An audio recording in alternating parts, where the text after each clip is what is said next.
Hello সবাইকে, master কুইজের আরও একটি ছোট্ট ভিডিওতে সকলকে আবারও ওয়েলকাম। আজ আমাদের আলোচনার বিষয় হচ্ছে বৌদ্ধ দর্শন, তবে আজ তার দ্বিতীয় ভাগ।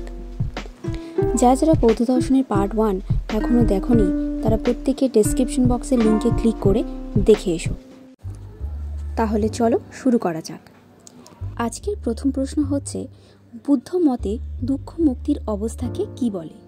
অপশনগুলো হচ্ছে নির্বাণ, নাকি মোক্ষ, নাকি কৈবল্য, নাকি মুক্তি। সঠিক উত্তর হচ্ছে নির্বাণ। নির্বাণ প্রাপ্ত ব্যক্তিকে কি বলা হয়? অপশন হচ্ছে জৈন, অহর্ত, শ্বেতাম্বর, নাকি মহাযান।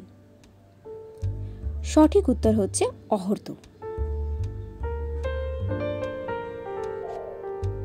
কোনটি আর্য অষ্টাঙ্গিক মার্গের অন্তর্গত নয়?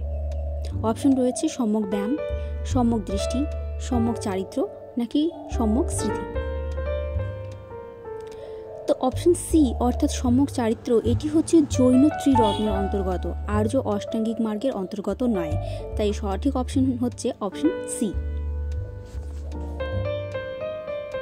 প্রতীত্য সমুৎপাদবাদ এক ড্যাশ মতবাদ। অপশনগুলো রয়েছে চরমপন্থী, স্বভাবপন্থী, মধ্যপন্থী, নরমপন্থী। সঠিক উত্তর হচ্ছে মধ্যপন্থী। বৌদ্ধদের আত্মা সম্পর্কিত মতবাদের নাম কি? অপশনগুলো রয়েছে মায়াবাদ, স্বভাববাদ, ক্ষণভঙ্গবাদ, নাকি নৈরাত্যবাদ।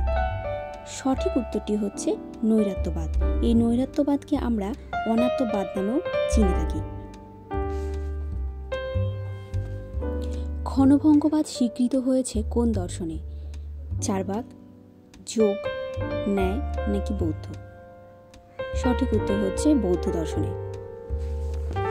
ভিডিওটি ভালো লাগলে লাইক, কমেন্ট এন্ড সাবস্ক্রাইব করে দেবেন। ধন্যবাদ।